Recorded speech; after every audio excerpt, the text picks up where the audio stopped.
Situada a unos 64 kilómetros al sureste de Pérgamo, se encuentra Tiatira. Es la iglesia del oscurantismo de la Edad Media y la época de la Reforma. Abarca los períodos aproximados entre el año 538, cuando Justiniano declara que el obispo de Roma sea la cabeza de toda la cristiandad, hasta el año 1563, la última sesión del Concilio de Trento, donde se definió qué es catecismo y qué herejía.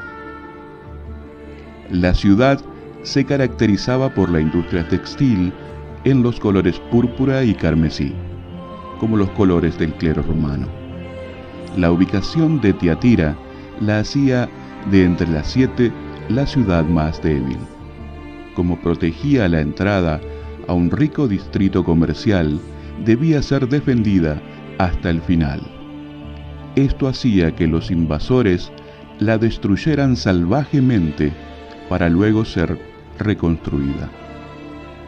El mensaje a Tiatira, aplicado a la historia cristiana, corresponde particularmente con lo que experimentó la Iglesia durante la oscura Edad Media. Esa Edad Oscura resultó ser un tiempo de máxima dificultad para los que verdaderamente amaban y servían a Dios. Debido a la persecución, la Inquisición y las cruzadas, la llama de la verdad vaciló y casi se apagó. Las Sagradas Escrituras estaban prohibidas y en su lugar se ensalzó la tradición. Y escribe al ángel de la iglesia en Tiatira: el Hijo de Dios, el que tiene ojos como llama de fuego y pies semejantes al bronce bruñido, dice esto. En medio de la oscuridad, Jesús se presenta con ojos de llama de fuego. Y es que en la presencia de Jesús no hay oscuridad absoluta, no hay sombra de pecado. Yo conozco tus obras, y amor, y fe, y servicio, y tu paciencia, y que tus obras postreras son más que las primeras. Las obras de Tiatira siguen una secuencia. Aparecen el amor y la fe, para luego una manifestación externa, el servicio y la paciencia. De las 7 iglesias, es la única que manifiesta un crecimiento espiritual. Pero tengo unas pocas cosas contra ti, que toleras esa mujer Jezabel. Apocalipsis nos lleva ahora al libro Primero de Reyes para poder conocer a Jezabel y a su entorno. Jezabel era hija del rey de Sidón, la cual se casó con el rey de Israel, Acab. Ella lo indujo a la idolatría, la injusticia y la corrupción. Acab era el rey, pero Jezabel era quien realmente mandaba. Como profetisa y sacerdotisa de su dios, Baal, dios de la fertilidad y de la lluvia, y con el apoyo del Estado, que le dio un carácter oficial a su labor, perseguía y asesinaba a los profetas de Jehová. Estableció 450 profetas para Baal y 400 para Asera, llevando de esta manera al reino a la idolatría a dioses paganos. Jezabel era princesa y sacerdotisa. Esto muestra una unión entre la iglesia y el Estado. Por otro lado, Dios levanta a Elías como profeta, llamaba a la gente al arrepentimiento para que regresaran al único Dios verdadero. Elías tuvo que vivir y predicar en la clandestinidad por la persecución promovida por Jezabel. Por mandato de Dios, Elías le dice a Acab que no iba a llover por 3 años y 6 meses, que son 1260 días en el calendario judío. Recuerden esto porque vamos a volver a retomar este número en Apocalipsis 11. No obstante el hambre en esos años, Elías se encuentra con una viuda a quien Dios milagrosamente sustenta con harina y aceite hasta que volvió la lluvia. Luego de esos años, Elías vuelve a encontrarse con Acab. Cuando Acab vio a Elías, le dijo: ¿Eres tú el que turbas a Israel?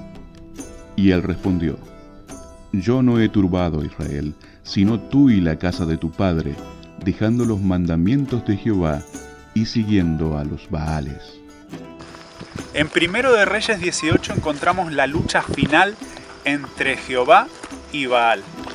El verdadero Dios haría descender fuego del cielo sobre el sacrificio. Los sacerdotes de Baal estuvieron durante horas lacerándose el cuerpo, lastimándose, pero al final nada sucedió. Cuando llegó la hora de ofrecerse el holocausto, se acercó el profeta Elías y dijo: Jehová Dios de Abraham, de Isaac y de Israel, sea hoy manifiesto que tú eres Dios en Israel, y que yo soy tu siervo, y que por mandato tuyo he hecho todas estas cosas. Respóndeme, Jehová, respóndeme, para que conozca este pueblo que tú, oh Jehová, eres el Dios, y que tú vuelves a ti el corazón de ellos.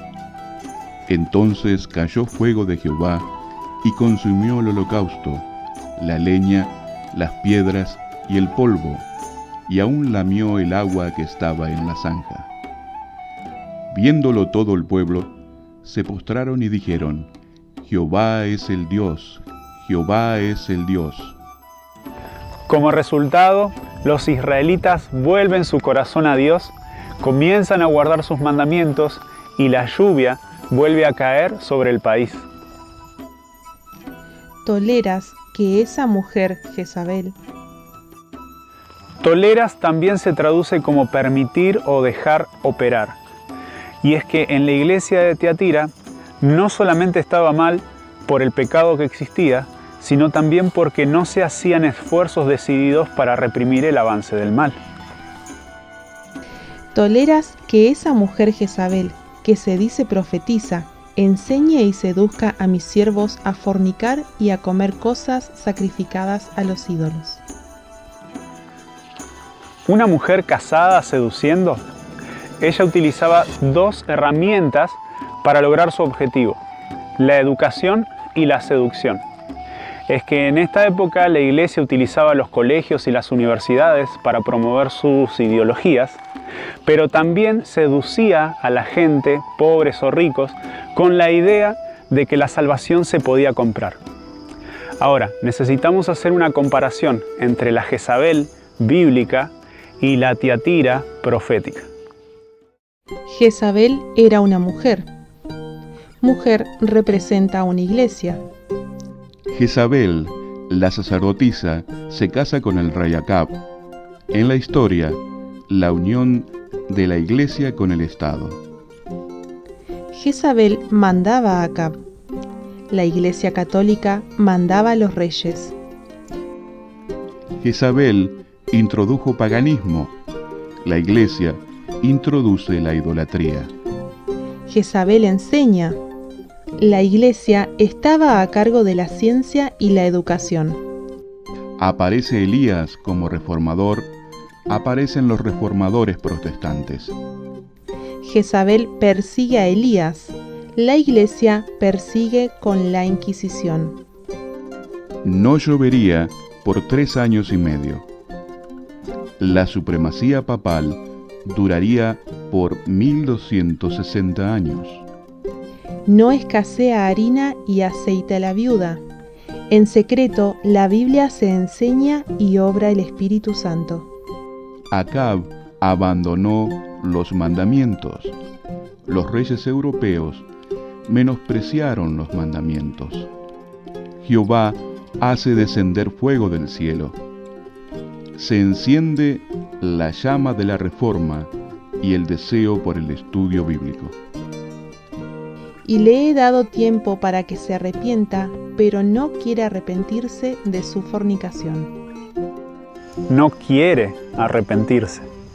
No se trata de un caso de ignorancia o incluso de ignorancia voluntaria, sino de una rebelión abierta y desafiante. He aquí, yo la arrojo en cama y en gran tribulación a los que con ella adulteran, si no se arrepienten de las obras de ella. Esta expresión se utiliza para referirse a un enfermo cuando cae en cama.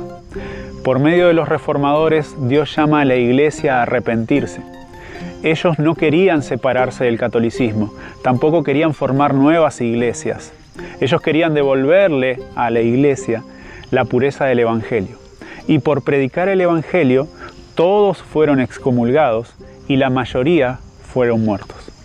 Entre los principales reformadores encontramos a Pedro Baldo, en Italia, quien proponía la independencia papal, la libre lectura de la Biblia y el descanso sabático. Juan Wycliffe, en Inglaterra, decía que la Biblia es la autoridad, no el Papa. Juan Hus, en Bohemia, decía que la obediencia se la debía solamente a Dios. Martín Lutero, en Alemania, hablaba de la salvación solo por la gracia y no por ritos o indulgencias. Juan Calvino hablaba de la libertad de conciencia, Williams del bautismo por inmersión y Wesley decía que Cristo es el único Señor. Y a sus hijos heriré de muerte, y todas las iglesias sabrán que yo soy el que escudriña la mente y el corazón, y os daré a cada uno según vuestras obras.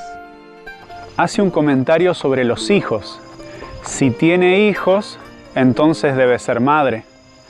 La pregunta es, ¿hay hoy en día una iglesia que se hace llamar madre de las demás? En septiembre del año 2000, el Papa Benedicto XVI dijo: debe quedar siempre en claro que la única, sagrada, católica y apostólica Iglesia Universal no es la hermana, sino la madre de todas las iglesias. Pero a vosotros y a los demás que están en Tiatira, a cuantos no tienen esa doctrina y no han conocido lo que ellos llaman las profundidades de Satanás, yo os digo, no os impondré otra carga. Dios no dirige su enojo contra los hombres y mujeres de Tiatira. Él se refiere a la iglesia como una institución. Necesitamos aclarar que Dios tiene hijos fieles en todas las religiones. Por otro lado, el mensaje también dice que no han conocido las profundidades de Satanás. ¿Se referirá al ocultismo? Lo vamos a ver más adelante. Tampoco se impone otra carga, porque los reformadores habían intentado predicar el Evangelio con todas sus fuerzas hasta el cansancio. Pero lo que tenéis, retenedlo hasta que yo venga. Al que venciere y guardare mis obras hasta el fin, yo le daré autoridad sobre las naciones.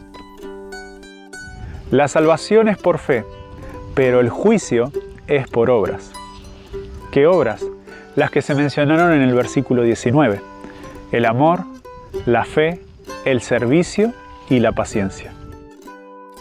Y las regirá con vara de hierro, y serán quebradas como vaso de alfarero, como yo también la he recibido de mi Padre. Y le daré la estrella de la mañana. La estrella de la mañana. Según Números 24:17, esta es la estrella de Jacob, una profecía que anuncia la venida del Mesías Rey. El que tiene oído, oiga lo que el Espíritu dice a las iglesias. El mensaje de Elías y los reformadores medievales era: arrepiéntanse de sus pecados. En 1 Juan 3:4 nos dice que el pecado es la transgresión de la ley. Todo aquel que comete pecado infringe también la ley, pues el pecado es infracción de la ley. Cuando a Jesús le llevan la mujer encontrada en adulterio, transgrediendo el 7º mandamiento, Jesús le dice: vete y no peques más. En otras palabras, le dice: vete y no transgredas más la ley. Entonces nos damos cuenta que el arrepentimiento no es solamente un sentimiento, sino que es la fe puesta en acción y obediencia. Pero nos encontramos con versículos como Efesios 2, versículos 8 y 9. Porque por gracia sois salvos por medio de la fe, y esto no de vosotros, pues es don de Dios, no por obras, para que nadie se gloríe. En este punto nos encontramos con un dilema que ha preocupado a miles de cristianos. ¿Cómo poder reconciliar el amor, la salvación por la fe, con la obediencia y el arrepentimiento? La respuesta es simple.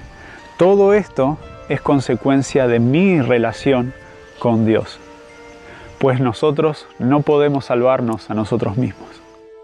Aunque te laves con lejía y amontones jabón sobre ti, la mancha de tu pecado permanecerá aún delante de mí, dijo Jehová el Señor.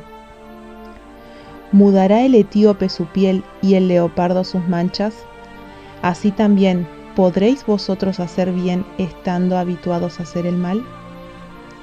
Venid luego, dice Jehová, y estemos a cuenta. Si vuestros pecados fueren como la grana, como la nieve serán emblanquecidos. Si fueren rojos como el carmesí, vendrán a ser como blanca lana. No necesito cambiar para ir a Dios, pero una vez en Cristo no puedo permanecer igual, pues Él es el que produce el cambio. Tampoco necesito obedecer para ser salvo, porque la salvación es por fe. Pero una vez que soy salvo, tampoco puedo vivir siendo desobediente. Haced pues frutos dignos de arrepentimiento. La fe sin obras es muerta. Entonces sí es posible obedecer y sí es posible dejar de transgredir la ley de Dios, pero como consecuencia de mi relación con Jesús. Porque separados de mí, nada podéis hacer.